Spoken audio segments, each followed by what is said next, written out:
As crianças de 12 anos abaixo podem estar caminhando para a sua salinha, onde vão ter um estudo bíblico adequado à idade delas.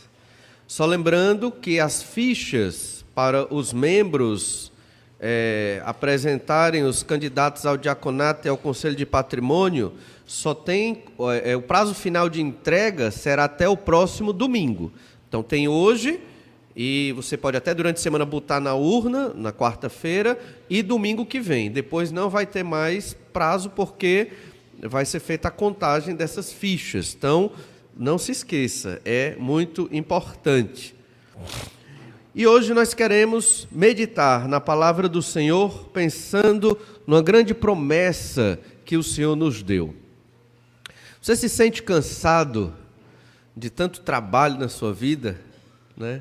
Tanta correria, tantas contas a pagar ou problemas a resolver? Você fica meio cansado. Eu acredito que fica, né? Talvez até desanimado com tantas coisas a fazer, problemas e situações para resolver. E mesmo quando você tira férias, parece que não tirou férias. Parece que o trabalho nunca sai de você, parece que você nunca relaxa e nunca descansa. Isso é típico da sociedade em que vivemos, do mundo em que nós vivemos hoje. Mas olhe, tem uma expressão que nós vamos estudar hoje, uma palavra que revela o quanto Deus é maravilhoso. E essa palavra é descanso. Deus preparou um descanso para todos nós, um descanso eterno, onde nós vamos estar sempre com o Senhor, passando toda a eternidade, não dormindo, não inertes, não só o espírito vagando, não, um corpo que não morre, vivendo num céu, numa terra perfeita, sem problemas, sem tristeza. Aí você pergunta, e onde é esse conto de fada, né? Pois é, não é conto de fada não, é a promessa da Bíblia, da palavra de Deus, para todos aqueles que creem no Senhor Jesus Cristo, é entrar no descanso de Deus. E esse texto que nós vamos observar hoje, Hebreus capítulo 4, do verso 1 ao 13, fala exatamente do descanso que Deus preparou para nós. Como? Através da morte do Senhor Jesus Cristo. Há um local onde nós estaremos tendo uma vida extremamente produtiva, descansados, confiando sempre e eternamente no Senhor. Olha Hebreus 4, a partir do verso 1. Vamos ler todo o texto. Temamos, portanto, que sendo-nos deixada a promessa de entrar no descanso de Deus, suceda parecer que algum de vós tenha falhado, porque também a nós foram anunciadas as boas novas, como se deu com eles. Mas a palavra que ouviram não lhes aproveitou, visto não ter sido acompanhada pela fé naqueles que a ouviram. Nós, porém, que cremos, entramos no descanso, conforme Deus tem dito. Assim jurei na minha ira, não entrarão no meu descanso, embora certamente as obras estivessem concluídas desde a fundação do mundo. Porque em certo lugar assim disse, no tocante ao sétimo dia, e descansou Deus no sétimo dia, de todas as obras que fizera. E novamente, no mesmo lugar, não entrarão no meu descanso. Visto, portanto, que resta entrarem alguns nele, e que, por causa da desobediência, não entraram aqueles aos quais anteriormente foram anunciadas as boas novas, de novo, determina certo dia, hoje, falando por Davi, muito tempo depois, segundo antes fora declarado, hoje, se ouvirdes a sua voz, não endureçais o vosso coração. Ora, se Josué lhes houvesse dado descanso, não falaria posteriormente a respeito de outro dia.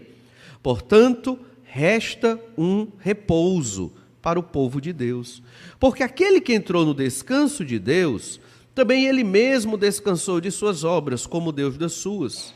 Esforcemo-nos, pois, por entrar naquele descanso, a fim de que ninguém caia, segundo o mesmo exemplo de desobediência.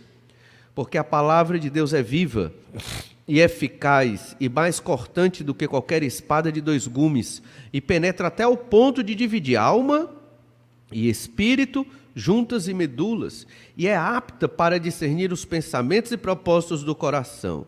E não há criatura que não seja manifesta na sua presença. Pelo contrário, todas as coisas estão descobertas e patentes aos olhos daquele a quem temos de prestar contas. Deus nos promete um descanso. E é por causa desse descanso que nós vivemos para honrar e glorificar o nome do Senhor nosso Deus. Esse texto que lemos, ele é dividido em 3 partes. Cada parte representa uma grande verdade e responde uma pergunta. A primeira parte responde a seguinte pergunta: para quem é o descanso? Lembre-se disso. A primeira parte do texto responde à pergunta: para quem é o descanso de Deus? A segunda parte diz: o que é o descanso, esse descanso de Deus? E a terceira parte diz: como chegar neste descanso? 3 partes. Essa é a palavra de Deus, é a Bíblia Sagrada. Esse texto é extremamente relevante para as nossas vidas. Primeiro, porque nos conforta. Se a vida que é agitada e atribulada, vai ter um descanso para eu, para mim, para eu que creio no nome do Senhor Jesus Cristo. Mas, se você não creu no Senhor Jesus, você estará no descanso de Deus? É isso que você deve pensar hoje, você que ainda não creu no Senhor Jesus Cristo. A primeira resposta: os que creem e os que não creem. O descanso é para os que creem. Nós vamos observar nos primeiros versículos desse texto que acabamos de ler, do verso 1 ao 3, que esse descanso é para aqueles que creem. No entanto, alguns da igreja, lembra que essa epístola foi escrita para uma igreja, ou vários irmãos em igrejas, compostas por judeus cristãos, judeus convertidos. Só que eles estavam com medo. Esses judeus convertidos estavam com medo da perseguição. Os próprios judeus que não haviam se convertido, ainda estavam no judaísmo, eles queriam matar estes aqui, porque acreditavam que eles estavam desvirtuando a lei de Moisés, mas de modo nenhum. Eles estavam cumprindo a lei de Moisés na pessoa de Jesus Cristo, o Messias prometido. Eles estavam com medo de morrer, estes judeus convertidos, esses judeus cristãos. Por isso, eles estavam pendendo para longe de Cristo. Numa perspectiva humana, eles estavam se afastando de Jesus. É o que hoje, na nossa época, nós dizemos, eles estavam se desviando, estavam frios na fé. Em momento algum, o autor dessa epístola disse que eles não eram crentes, não eram convertidos a Jesus. No entanto, o autor deixa muito claro que as obras deles não condiziam com as obras de um crente, de um cristão, um crente no nome do Senhor Jesus. E então, no verso 1, nós observamos o medo do autor da epístola. Ele está com medo, um temor. A ideia de temamos aqui é ter medo. Eu estou com medo, irmãos. Estou com um medo profundo, um receio grande. Que receio, que medo é esse? E ele diz no verso 1, que sendo-nos deixada a promessa de entrar no descanso de Deus, suceda parecer que algum de vós tenha falhado. Foi deixada uma promessa de entrar no descanso, a nós também, hoje, crentes que vivem na modernidade, pessoas que vivem na modernidade, foi dada uma promessa, que se você crê no Senhor Jesus Cristo, você entra no descanso de Deus, vida eterna com Deus, uma vida onde você vai ter um corpo ressurreto, a semelhança do corpo de Jesus quando ele ressuscitou, e vai viver no novo céu e nova terra por toda a eternidade. Deus mesmo nos consolará de todos os nossos sofrimentos.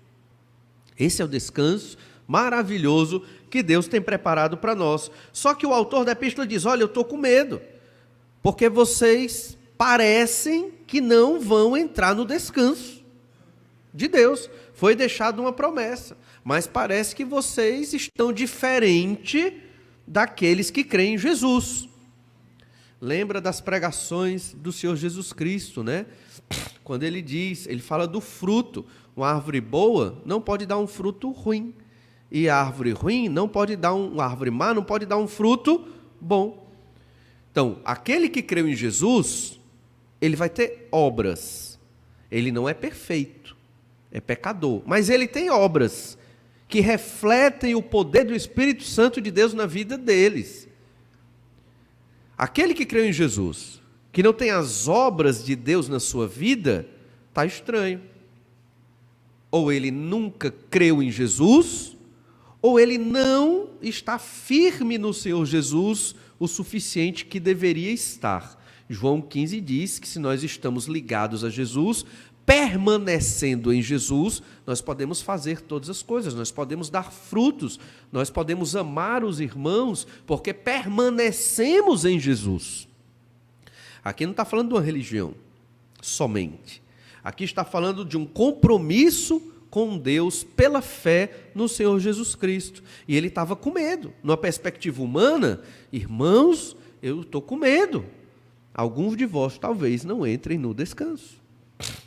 Você que não creu em Jesus, não tem esse medo de não entrar no descanso de Deus? Lembre-se, isso aqui não está saindo da minha cabeça, não. Você está lendo na sua Bíblia. Isso é palavra de Deus, é a Bíblia sagrada, em qualquer língua, em qualquer idioma, em qualquer versão, é esse texto aqui, muda não. E diz mais, no verso 2, porque também a nós foram anunciadas as boas novas, como se deu com eles. A pergunta aqui, para a gente entender bem esse texto, é quem são o nós e quem são eles? Nós, aqui, é o autor, que é provavelmente um judeu convertido a Jesus Cristo, um judeu cristão, e os seus leitores, que também são judeus cristãos. Nós. E o eles? Aí você, se veio domingo passado, viu a mensagem sobre o capítulo 3 da Epístola aos Hebreus. Eles aqui está se referindo aos judeus daquela geração que, sob a liderança de Moisés, saíram do Egito, estavam atravessando o deserto para ir para uma terra prometida, chamada terra de Canaã, que hoje é Israel. Não toda, mas hoje Israel está onde era antigamente a terra de Canaã, pelo menos numa parte dela. Só que nessa trajetória, os judeus viram Deus abrir o Mar Vermelho. Eles aqui que ele está falando no verso 2, são esses judeus. Eles viram Deus fazer sair água da rocha, pão de mel, o maná cair do céu. Eles viram grandes milagres operados por Deus, a coluna de nuvem que guiava o povo de dia, a coluna de fogo que guiava o povo de noite. A coluna de nuvem, eu penso assim, não, nuvem, né? Então é normal. Mas uma coluna de fogo à noite, iluminando o caminho, era muito privilégio, era muita regalia. E é narrado na Escritura que Deus fazia isso para iluminar o caminho do povo quando dava pelo deserto à noite também. Interessante, então, que esse povo chegou no Monte Sinai. Lá no Monte Sinai, Deus se revela de modo tremendo e maravilhoso a esse povo. Deus dá a Moisés as tábuas da lei. Deus faz com que Moisés construa o tabernáculo, que é um templo móvel, algo extremamente sofisticado para a época, e suntuoso e bonito, feito de ouro e dos materiais mais excelentes. Mesmo no deserto eles fizeram isso. E ali simbolizava a habitação de Deus nos céus, simbolizava o trono de Deus nos céus, lá, a arca da aliança, o propiciatório, que era a tampa da arca, com os anjos de ouro ali, uma obra assim fantástica, e aquilo simbolizava o trono de Deus nos céus, para que o povo entendesse que Deus estava no meio do povo. Tudo isso o Senhor fez no meio deles, tantas maravilhas, mas quando eles estavam perto de entrar na terra prometida, eles não creram. Eles não creram em Deus. Eles não tiveram fé nas promessas do Senhor, como lemos domingo passado, que o Senhor Deus Todo-Poderoso os colocaria dentro daquela terra e os faria vencer todos os povos daquela terra e daria aquela posse para eles. Não temos tempo hoje de explicar, embora seja muito importante, por que Deus quis que o povo de Israel tomasse aquela terra para eles. E Deus puniu os habitantes de Canaã e beneficiou os israelitas. Não dá para explicar tudo hoje. Mas se você ficou com essa dúvida, deixe-me só dizer, o Senhor, Ele julga aqueles que não seguem o nome dEle. O Senhor, Ele pune aqueles seres humanos que não dão glórias ao nome dEle. E os cananeus estavam nesse pacote. Eles não queriam saber do Senhor, eles não queriam saber da revelação de Deus, nem dos milagres que Deus tinha operado. Eles rejeitavam o Deus de Israel. E eles queriam que o Deus deles, Baal, Astarote e outros, vencessem o Deus Yahvé, o Deus dos judeus, o Senhor Deus Todo-Poderoso. Então, por isso que Deus entregou no ministério de Josué a terra de Canaã ao povo de Israel. Eles aqui, voltando para Hebreus 4, verso 2, eles aqui se referem àqueles que estão no deserto e que não creram. Então, lendo de novo o verso 2, porque também a nós foram anunciadas as boas novas, como se deu com eles. Boas novas, entenda, a mensagem de salvação, a mensagem do Evangelho. Nós, leitores da Epístola aos Hebreus, inclusive seu próprio autor, um judeu cristão, recebeu as boas novas de que Jesus é o Salvador e quem crer nele será salvo e jamais será condenado ao inferno de fogo. Essas boas novas foram pregadas para esses irmãos. São irmãos, creram em Jesus, mas eles receberam também essa palavra de salvação. Mas será que creram? Continue lendo o verso 2. Mas a palavra que ouviram não lhes aproveitou. As boas novas que eles ouviram, a palavra de salvação, a mensagem de Deus através do próprio Moisés, não aproveitou. Por quê? Visto não ter sido acompanhado pela fé naqueles que a ouviram. Aquela geração que não entrou na terra de Canaã, geração que saiu do Egito, geração de israelitas, lá na época do ministério de Moisés, ela morreu no deserto, durante 40 anos peregrinando. Por quê? Porque a palavra de Deus que eles ouviram não teve proveito. Não teve proveito porque não foi acompanhada de fé. Aqui ele está falando do tema do capítulo 3, incredulidade. Coração incrédulo, coração duro, é um coração que não tem fé no Senhor, não crê que Jesus morreu na cruz pelos seus pecados. E aquele povo tinha um entendimento dessa mensagem, não como nós temos hoje, não como o autor da Epístola aos Hebreus e os seus leitores tinham. Mas o que é que eles sabiam, aquele povo, da época de Moisés? Eles tinham a Páscoa. A Páscoa apontava e testemunhava o Cordeiro de Deus. A Páscoa mostrava que cada cordeiro daqueles que era sacrificado, cujo sangue era aspergido e passado nas portas, aí via o anjo da morte de Deus e não matava o primogênito. Aqui quem leu essa passagem da Páscoa em Êxodo 12, entende muito bem, da 10ª e última praga lá no Egito, essas pessoas eram salvas, porque entendiam que o sangue do cordeiro derramado, esse sangue era o que faria a propiciação pelos seus pecados. Não o sangue do cordeiro ali mesmo, porque aquele cordeiro era um animal como qualquer outro, mas este cordeiro morto apontava, representava, simbolizava o sangue do Cordeiro de Deus derramado pelos pecadores, por aqueles que creem no Senhor Jesus Cristo. Jesus. Então eles tinham esse entendimento, e que o Messias era este Salvador. Então, incredulidade. Aquela geração no deserto, narrada no capítulo 3, não creu no Senhor, ouviram a mensagem, mas não creram, e por conta disso, eles estavam muito longe de Deus e do descanso de Deus, eles não entraram na terra prometida. A terra de Canaã, a terra prometida, ela era uma espécie também de símbolo do descanso eterno. Entrar na terra de Canaã naquela época era como entrar num paraíso, porque eles estavam escravos no Egito e Deus deu uma terra para eles. A geração seguinte entrou na terra de Canaã sob a liderança de Josué. Eles entraram na terra com Josué e Calebe, mas a outra geração morreu no deserto. Essa terra chamada Canaã, terra prometida, aponta para a pátria celestial que Deus vai dar de graça, pela graça, a todo aquele que tem fé no Senhor Jesus, porque Jesus morreu numa cruz pelos nossos pecados. E então, em Hebreus 3, nós temos aqui um outro grupo. Nós vimos em Hebreus 2, dois grupos. Aqueles judeus cristãos, leitores dessa epístola, inclusive o autor que escreveu a epístola, e eles que são a geração que morreu no deserto, lá na época de Moisés, porque não teve fé na palavra de Deus. Hebreus 3 fala de agora outros dois grupos. Nós, porém, que cremos, entramos no descanso, conforme Deus tem dito. Assim jurei na minha ira, não entrarão no meu descanso, embora certamente as obras estivessem concluídas desde a fundação do mundo. Quem são esses outros dois grupos?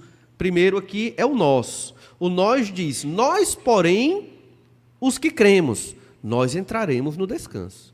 Olha o versículo 1 do capítulo 4, de novo. Temamos, portanto, que, sendo-nos deixada a promessa de entrar no descanso de Deus, suceda parecer que algum de vós tenha falhado. Parece que alguns não entrarão no descanso. Quem? Os que não tiveram ou não têm fé no Senhor. Esses não entram no descanso. Nós, porém, verso 3, que cremos, entramos no descanso. Dentro dos leitores dessa carta, dentro da igreja, que essa carta foi mandada para uma igreja ou igrejas de judeus cristãos, você tem dois grupos. Dentro dos crentes, os que creem e os incrédulos. Em todo canto é assim. Toda igreja é assim. Existem os crentes que creem e os crentes incrédulos. Sabiam disso? Os crentes que creem em Jesus é a igreja verdadeira. Os crentes incrédulos é a igreja falsa. São aqueles que estão no meio do povo de Deus, mas nunca creram verdadeiramente no nome do Senhor Jesus Cristo. É o que podemos chamar, muitas vezes, no nosso Brasil, de evangélicos. São aqueles que gostam do evangelho, gostam das coisas do Senhor, gostam da música, gostam do povo, gostam das amizades, mas não têm fé em Jesus. E quando o negócio aperta, como aqui apertou, porque era risco de morte, eles estavam com medo de morrer pela perseguição, eles começaram a querer voltar para o judaísmo. Entende? Eles começaram a querer deixar Jesus, porque ser cristão nessa época aqui, que essa epístola foi escrita, era perigoso, você podia morrer. É diferente do Brasil, que ser crente hoje é só festa, né? É só alegria, e realmente ser crente é uma grande alegria. Não, ser crente agora é só para sofrer. Não, ser crente é uma grande alegria, mas aquele que creu no nome do Senhor Jesus, ele quer dedicar a sua vida a Deus, ele quer servir ao Senhor com toda a sua força, sua energia, sua inteligência, sua família, com tudo, quer glorificar a Deus. Então ele vai estar sempre aprendendo do Senhor, pregando o evangelho do Senhor, testemunhando do Senhor e, obviamente, tendo uma vida maravilhosa e feliz nessa realidade junto com Deus, é óbvio.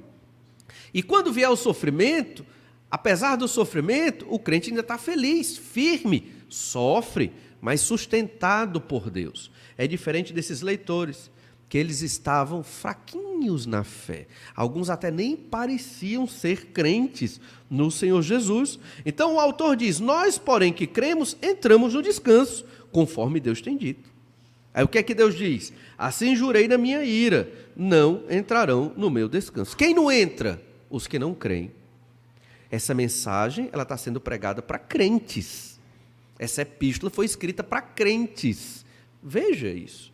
Então, na verdade, irmãos, nós temos que verdadeiramente crer no Senhor Jesus Cristo. E a nossa fé, ela se configura, se apresenta na prática através de quê? Como é que eu sei? Como é que você sabe que eu criei? Como é que eu sei que você creu? Tiago, ele deixou muito claro, Tiago 2,24. Verificais que uma pessoa é justificada por obras e não por fé somente. Parece contraditório, né? Mas não é. A justificação é pela fé somente. Para ser salvo, basta crer no Senhor Jesus. Você não faz uma obra, nada. Você não precisa fazer nada. É só o Senhor Jesus foi quem ele escolheu, e você crê no Senhor Jesus Cristo, até o crer em Jesus foi Deus que colocou fé no seu coração para você crer nele. É totalmente pela graça de Deus. Então o que é que Tiago está dizendo aqui nesse versículo que eu acabei de ler? Para que os homens saibam que você creu, é necessário ter o quê? Obras. A justificação por obras aqui tem a ver com o entendimento humano. não com a escolha divina. Nós sabemos que cremos por causa do nosso testemunho de vida. Somos pecadores? Sim. Continuaremos pecando até a volta de Cristo? Infelizmente, sim. Gostamos do nosso pecado? Não. Queremos deixar de pecar? Queremos. Mas é muito difícil. Na verdade, é impossível deixarmos de pecar aqui nessa vida. No entanto, podemos viver para honrar e glorificar a Deus, confessando os nossos pecados, aprendendo do Senhor e deixando as amarras deste mundo que nos prendem e vivendo uma vida cada vez mais para o Senhor Jesus Cristo. Lá em Hebreus, capítulo 10, verso 39, nós percebemos esta mesma mensagem. Olha Hebreus 10, 39. Nós, porém, Hebreus 10, 39. Nós, porém, não somos dos que retrocedem para a perdição. Veja bem. Nós, porém, não somos dos que retrocedem para a perdição. Somos, entretanto, da fé para a conservação da alma. Mais uma vez, um grupo se destacando. Dentro desses irmãos, haviam os que creem e os incrédulos. Nós somos os que creem. Vocês que estão querendo ir para o judaísmo, se afastar de Jesus, veja o que vocês estão fazendo. Nós não vamos. Entende? Nós cremos em Jesus. Nós temos fé no Senhor Jesus Cristo. E mesmo que a morte venha, e o perigo venha, e o problema chegue, nós não retrocedemos. Essa é a fé autêntica no Senhor Jesus Cristo. Jesus, Ele é e tem que ser a pessoa, o valor mais importante das nossas vidas. Porque Ele é Deus. É o Deus que veio morrer numa cruz pelos nossos pecados. E temos que dedicar a nossa vida total e completamente para honrar e glorificar o nome do Senhor Jesus Cristo. Menos do que isso é insuficiente. E nunca conseguiremos realmente fazer aqui tudo o que Jesus quer de nós, mas temos que perseverar. Então veja que haviam dois grupos. Aqueles que estavam com obras que não pareciam de ser de crentes, e aqueles que realmente eram crentes. Inclusive o autor que diz, nós os que cremos entraremos no descanso. E então, observamos uma segunda verdade que vamos pelo menos introduzir hoje à noite. Essa segunda verdade é do verso 4 ao verso 10. É uma segunda parte desse texto. E essa verdade diz que resta um descanso para o povo de Deus. Você pode até tirar férias, você pode até relaxar um pouco, mas nunca vai haver um descanso pleno. O descanso verdadeiro que resta para o povo de Deus é o descanso que Deus tem preparado para nós, para vivermos com Ele toda a eternidade. Olha Hebreus capítulo 4, verso 4. Hebreus 4, 4 diz assim: porque em certo lugar assim disse, no tocante ao sétimo dia, e descansou Deus no sétimo dia de todas as obras que fizera. Aqui o autor da Epístola aos Hebreus, ele vai explicar o porquê de usar essa palavra descanso. Porque ele cita no capítulo 3 o Salmo 95, como nós já estudamos, né? E ele usa a palavra descanso, falando do povo de Israel entrar no descanso que é a terra de Canaã, a terra prometida. Mas o descanso lá se refere à terra prometida. Mas o descanso aqui em Hebreus, essa palavra, se refere ao céu. E então o autor está dizendo, por que eu dei esse sentido de descanso ao céu? A morada eterna com Deus, ao novo céu e nova terra, como lemos no Apocalipse, preparada para os crentes no Senhor Jesus Cristo. Por causa do exemplo de Deus. Quando Deus terminou de criar todas as coisas, inclusive o homem e a mulher, no sexto dia, o sétimo Deus descansou. Será que você acha que Deus ficou muito cansado por criar toda a realidade, o cosmos, o planeta, o ser humano? Você acha que foi assim? Certamente não.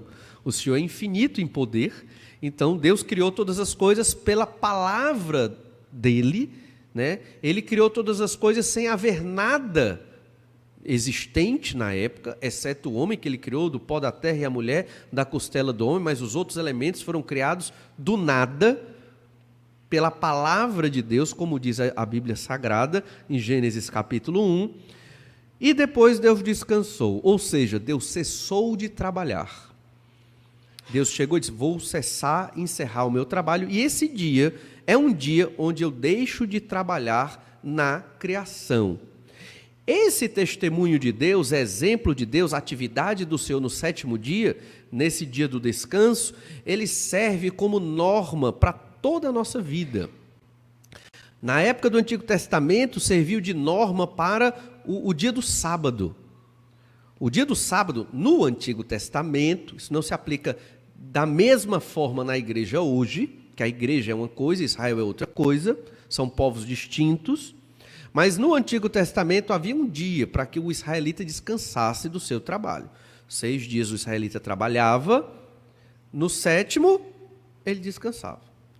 O princípio existe no Novo Testamento, inclusive aqui está sendo reafirmado indiretamente, mas está. A ideia é que você não deve trabalhar os 7 dias da semana. Você tem que ter um dia para você descansar. E nesse dia de descanso, o descanso não é só ficar de perna para o ar. Descansar aqui é você ter um tempo para se santificar diante de Deus, um tempo para conhecer a palavra de Deus, um tempo para estar com o Senhor e sua família. Um tempo de descanso, sim, mas também proximidade com Deus.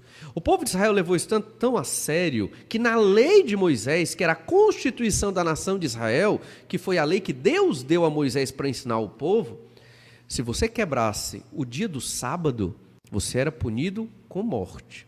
Veja a seriedade disso.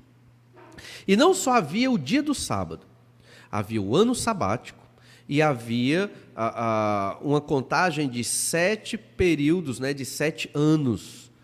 Depois de 7 anos sabáticos, havia o ano do jubileu, o 50º. 7 vezes 7, 49 anos. No 50º era o ano do jubileu.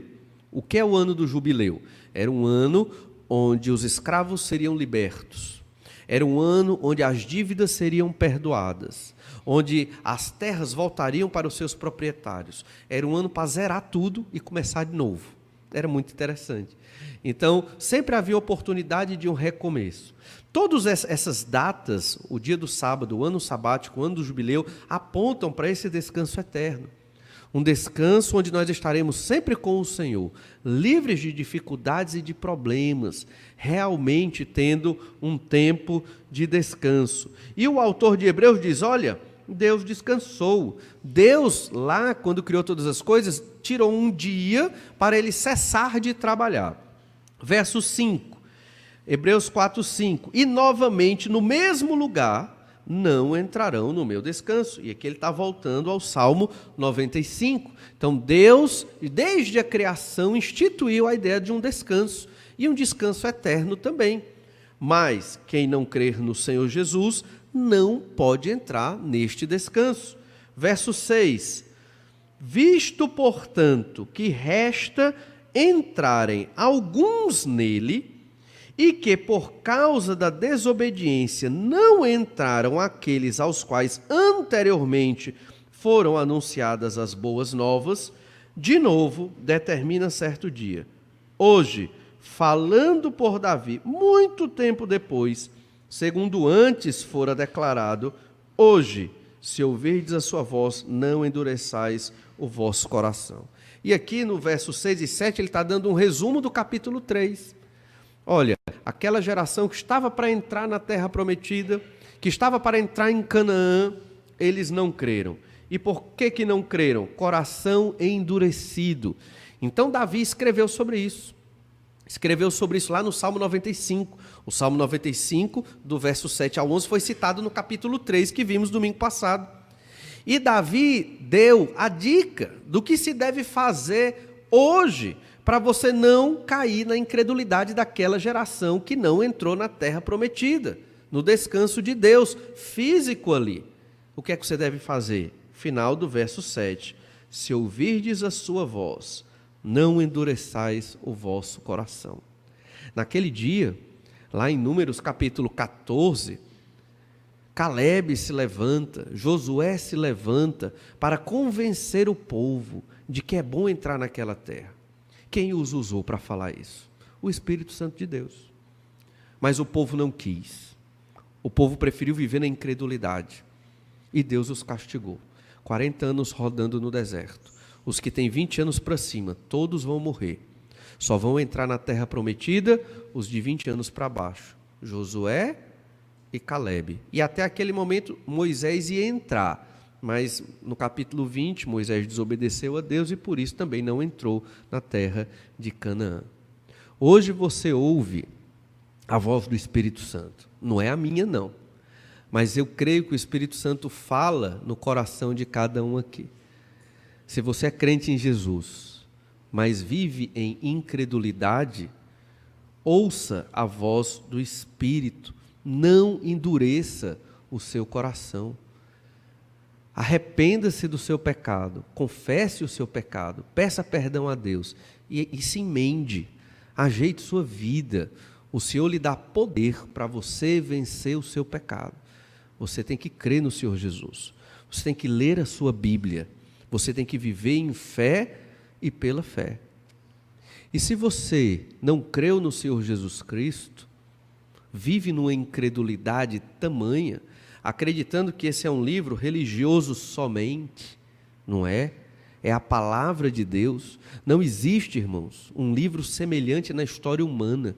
Na verdade, 66 livros, escritos por autores de toda a ordem, livros escritos por reis, mas outros por pescadores.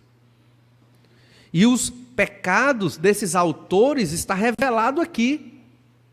Você vai lá no Corão muçulmano, você não vê pecado em Maomé. Mas aqui você vê o pecado de Moisés. Você vê o pecado de Abraão. Você vê o pecado do apóstolo Paulo. Só quem não tem pecado, obviamente, é o Senhor Jesus Cristo, porque Ele é Deus, também não poderia pecar. A palavra de Deus, ela verdadeiramente é a revelação do Senhor para a nossa vida e nos apresenta um caminho de salvação. Hoje, se você está ouvindo a voz do Espírito Santo, não endureça o seu coração, para que você não viva em incredulidade e perca a oportunidade de entrar no descanso de Deus. E você que é crente no Senhor Jesus Cristo, lembre-se disso, nós produzimos frutos, nós vivemos pela fé, nós imitamos o Senhor Jesus Cristo, e a nossa vida deve ser uma vida condizente com a mensagem do Senhor. Nós somos dos que creem, dos que entram no descanso. Nós jamais retrocedemos, mesmo com risco de morte ou com tamanhas perseguições. O crente no Senhor Jesus, ele persevera, e persevera até o fim, porque quem o sustenta é o próprio Deus. Vamos orar, pedir que o Senhor nos abençoe para continuarmos perseverando no nome do Senhor Jesus. Pai amado, só temos que te agradecer. Obrigado, Senhor Deus, porque hoje podemos chegar aqui para glorificar o nome do Senhor. Viemos aqui, Senhor Deus, entoar cânticos, nos alegrar com as crianças que terminaram mais uma etapa do OANSE. Viemos, Senhor Deus, orar, pedir e agradecer, porque o Senhor é maravilhoso e cuida de nós. Viemos, Senhor Deus, expressar o nosso tão grande amor, Senhor, pelas Tuas coisas, pela Tua palavra, e viemos buscar a Tua vontade. Senhor Deus, a Tua palavra que é exortativa hoje, Tua palavra revelada que nos chama a um compromisso mais sincero. Te pedimos, Senhor Deus, que o Senhor nos ajude a ouvir a voz do Teu Espírito, que o Senhor esteja sempre nos incomodando e nos fortalecendo, ó Pai, para podermos estar fiéis ao Teu nome, à Tua palavra, à Tua vontade. Somos fracos, necessitados e pecadores. O Senhor conhece bem a nossa natureza, o Senhor nos criou. Mas, Senhor Deus, pedimos que o Senhor nos ajude a rejeitar o nosso próprio pecado, à luz daquela geração de israelitas, a estarmos rejeitando a incredulidade que está tão perto de nós, e a nos fortalecermos, Senhor Deus, nestas palavras que nos apresentam um descanso eterno que o Senhor preparou para nós, que é muito melhor do que esta vida. Pedimos que o Senhor nos transforme um pouco mais. No nome do Senhor Jesus é que oramos. Amém. Agora temos um momento de oração silenciosa. É um bom tempo para você baixar a cabeça, fechar os olhos e conversar com o Senhor sobre o descanso que o Senhor tem preparado para nós. Que Deus nos abençoe. Uma boa noite.